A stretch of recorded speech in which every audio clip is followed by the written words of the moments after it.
ঈদের বন্ধে জুতা আবিষ্কার নাটকের কথা মনে পড়ে গেল।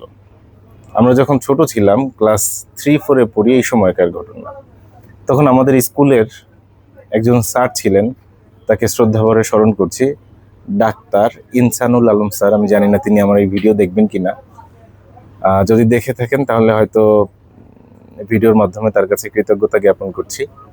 সেই ছোটবেলায় আমাদেরকে সুন্দর সুন্দর নাটক, অনুষ্ঠান, কবিতা, বক্তৃতা এগুলোর সাথে আমাদেরকে পরিচয় করিয়ে দিতেন এবং আমাদেরকে এই জাতীয় বিষয়ে উদ্বুদ্ধ করতেন, যাতে আমরা পড়াশোনার বাইরের জগৎকেও কিছুটা হলেও চিনতে পারি। যে আমাদের হয়তো ব্যক্তি জীবনে হোক, কর্মজীবনে হোক, কাজে লাগতে পারে। আজ হোক কাল হোক, কাজে লাগবে। যেমন এখন জুতা আবিষ্কার নাটকের একটা ঘটনা আমার খুব কাজে আসবে। কি ঘটনা? জুতা আবিষ্কার নাটকের গল্পটা আগে একটু আপনাদেরকে বলি। এটা হচ্ছে, রাজামশাই খুব সমস্যায় পড়ে গেলেন। তার পায়ে শুধু ময়লা লাগতো। রাজ্যের এখানে সেখানে যখন ঘুরে বেড়াতেন, তার পায়ে ময়লা। তো কি করবেন? উজির নাজির সবাইকে ডেকে নিয়ে এসে বললেন যে, তোমরা একটা বুদ্ধি বের করো, আমার পায়ে যাতে ময়লা না লাগে। রাতে ঘুমানোর সময় বিছানায় উঠতে গেলে ময়লা লাগে, তো কি করতে পারি? তখন সবাই মিলে সিদ্ধান্ত নিল কি করা যায়, কি করা যায়। কেউ কেউ রাজাকে বুদ্ধি দিল, রাজামশাই একটা কাজ করেন, পুরো রাজ্য আমরা পরিষ্কার করে ফেলি, ঝাড়ু দিয়ে ফেলি। পুরো রাজ্য যখন ঝাড়ু দিতে গেল, ধুলা বালু ময়লা এগুলোতে একদম একাকার হয়ে গেল, কারণ ওগুলো বাতাসের সাথে উঠতে লাগলো। এরপরে তো রাজামশাই অনেক রাগ, না হবে না। এরপর আরেকজন বুদ্ধি দিল, তাহলে আপনি পানি দিয়ে পরিষ্কার করে ফেলেন। যেই পানি দিয়ে পরিষ্কার করতে গেল, পুরো রাজ্য কাদা হয়ে গেল। এরপর তো আর হাঁটার মতো কোনো উপায় নেই।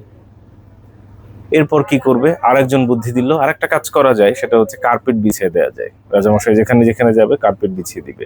এত কার্পেটের ব্যবস্থা করতে করতে তো খুব খারাপ অবস্থা হয়ে যাচ্ছে। তো রাজামশাই বলল, না, এটাও কোনো সমাধান না, একটা পার্মানেন্ট ভালো সমাধান লাগবে। কে কোথায় আছো তোমরা খুঁজে বের করো। এরপর একজনে একটা বুদ্ধি দিল যে, রাজামশাই আপনি যদি আপনার পাকে সেফ রাখতে পারেন, পায়ে যাতে ময়লা না লাগে, এই কারণে আপনি যদি পাকে ঢেকে রাখতে পারেন, তাহলেই তো সমাধান হয়ে যায়। তাহলে আর কোথাও ময়লা লাগে না, আপনার পুরো রাজ্যের বিষয় মাথায় নিতে হয় না, আপনাকে রাজ্য ঝাড়ু দিতে হবে না। রাজামশাই চিন্তা করলো, হ্যাঁ তাই তো। এই জিনিসটা কিন্তু এখন আমাদের সময়ে এসেও কাজে লাগছে। কিভাবে? ধরেন লিফটে উঠছি, লিফটে অনেক মানুষ আছে, লিফটের মধ্যে সবাই জোরে জোরে হাঁচি কাশি দিচ্ছে। এখন যদি কাউকে বলা হয় যে, ভাই একটু সেফলি হাঁচি কাশি দেন, সবাই বলবে, আরে মিয়া, এটা তো হচ্ছে কি পাবলিক লিফট, পাবলিক প্রপার্টি, আপনার অসুবিধা হলে আপনি সিঁড়ি দিয়ে হেঁটে যান। বলা যায় না। তাই কি করতে হবে? নিজেকে ঢেকে রাখতে হবে, মাস্ক পরতে হবে। নিজে মাস্ক পরে থাকি, কারো কোনো সমস্যা নেই। মসজিদে যাব, সেখানেও দেখবে একই রকম অবস্থা। নিজে এক কর্নারে বসি, নিজেকে সেভ করা। নিজেকে ঢেকে রাখলে আর কাউকে শুধরাতে হয় না। এরকম একটা ব্যাপার আমি আপনাদেরকে, কাস্টমারদেরকে সবাইকেই বলি, সকাল 11টা থেকে রাত 8টার মধ্যে ফোন করার জন্য। যতই বলি না কেন, প্রতিদিন উদ্ভট এবং অদ্ভুত টাইমে ফোন আসবেই। রাত্র 12টা, 1টা, 2টা, 3টা, কেউ না কেউ ফোন করতে থাকে, মেসেজ দিতে থাকে। সবাই একরকম না, এটা আমি মানি। হাতের 5টা আঙ্গুল একরকম না, এটাও আমি মানি। সবাই একই টাইমে ঘুমোতে যায় না, এটাও আমি মানি।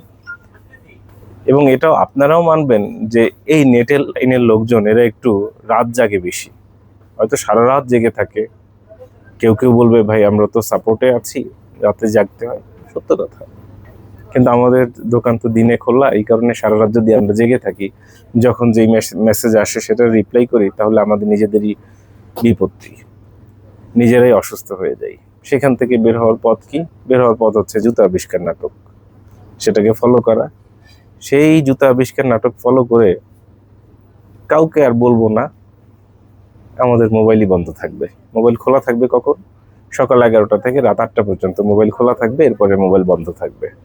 আপনাদের যত প্রশ্ন আছে সকাল 11টা থেকে রাত 8টার মধ্যে করুন। যে কোনো বড় কর্পোরেট অফিসে ফোন করেন, হেল্পলাইনে ফোন করেন। যেমন আমি যদি বলি পাঠাও কুরিয়ারের কথা, আমরা তো পাঠাও কুরিয়ারে প্রতিদিন প্রোডাক্ট দেই। পাঠাও কুরিয়ারের একটা নির্দিষ্ট সময় আছে, ওই সময়ের বাইরে ফোন করলে বলে এই সময় থেকে এই সময়ের মধ্যে ফোন করুন। তো আমরা আসলে চেয়েছিলাম যে মোবাইল সবসময় খোলা রাখতে, কারণ অনেকেরই জরুরি প্রয়োজন হতে পারে। ওই সময় যাতে অন্তত জরুরি প্রয়োজনে আমরা সাপোর্ট দিতে পারি। আসলে ওই জায়গাটায় আমরা থাকতে পারছি না। কারণ প্রতিদিনই অদ্ভুত এবং উদ্ভট টাইমে ফোন আসে এবং প্রতিদিন ঘুমের সমস্যা, এই জাতীয় সমস্যা, ফ্যামিলি ইস্যুতে ফোনকে আসলে খোলা রাখা সম্ভব হচ্ছে না। যার কারণে এখন থেকে আমরা সকাল 11টা থেকে রাত 8টা পর্যন্ত ফোন খোলা রাখবো, এরপরে ফোন দোকানেই রেখে যাব। আপনাদের যত অভিযোগ অনুযোগ আছে মেসেজে, হোয়াটসঅ্যাপে জানিয়ে রাখতে পারেন। পরদিন এসে সকাল 11টা থেকে রাত 8টার মধ্যে সকল প্রশ্নের উত্তর দেওয়া হবে ইনশাল্লাহ। আশা করব জুতা আবিষ্কার নাটক আপনারাও আপনাদের জীবনে কাজে লাগাবেন, অনেক সমস্যার সমাধান করবেন। যারা মনোযোগ এবং ধৈর্য সহকারে ভিডিওটা দেখলেন সবাইকে ধন্যবাদ এবং কৃতজ্ঞতা জ্ঞাপন করছি, এবং আমাদের সেই ডাক্তার ইনসানুল আলম স্যারের প্রতি আবারও শ্রদ্ধা জ্ঞাপন করছি। শুভকামনা রইল।